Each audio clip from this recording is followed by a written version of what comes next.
Waziri Mkuu wa Israel Benjamin Netanyahu amekanusha uvumi unaodai kuwa amefariki au amejeruhiwa. Uvumi uliosambaa mitandaoni wakati wa mashambulizi yanayoendelea kati ya Israel na Iran.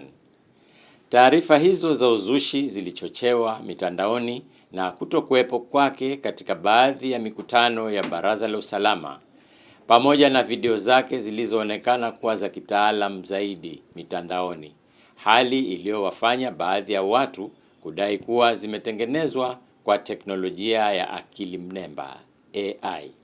Mnamo tarehe 16 Machi, Netanyahu alijibu moja kwa moja madai hayo kupitia video aliyowahutubia watu wa Iran, akiwatakia heri ya Nowruz kwa lugha ya Kifarsi.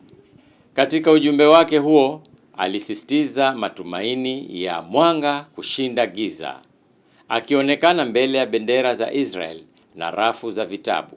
Ofisi yake pia ilitoa video nyingine iliyothibitisha kumwonyesha kwamba yuko hai akiwa katika mkahawa akitania watu kuhusu kutamani kunywa kahawa, na alikuwa ni njia ya kuonyesha wazi kwamba yuko hai na mzima buheri wa afya. Hata hivyo, video nyingine ilidai hiyo ya mkahawani ni ya miaka mingi iliyopita. Pia kulikuwa na video iliyoonyesha Netanyahu akiwa na vidole 6 katika kiganja chake kimoja cha mkono.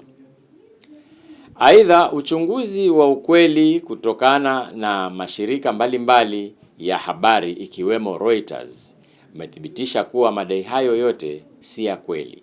Licha ya kukanushwa huko, uvumi unaendelea kusambazwa na akaunti zinazounga mkono Iran, hasa katika kipindi hiki cha mvutano mkali ulioanza tarehe 28 Februari kati ya Marekani na Israel dhidi ya Iran. Hii ni Coco FM na mimi ni Lolani Kalu. Coco FM, ladha ya Pwani.